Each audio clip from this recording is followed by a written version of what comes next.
You ask Tiger to solve.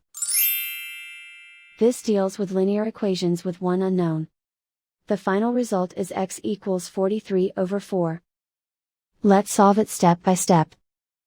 Group all constants on the right side of the equation. Add 1/6 to both sides. Combine the fractions. Combine the numerators. Reduce the zero numerator. Simplify the arithmetic. Convert the integer into a fraction. Combine the fractions. Combine the numerators.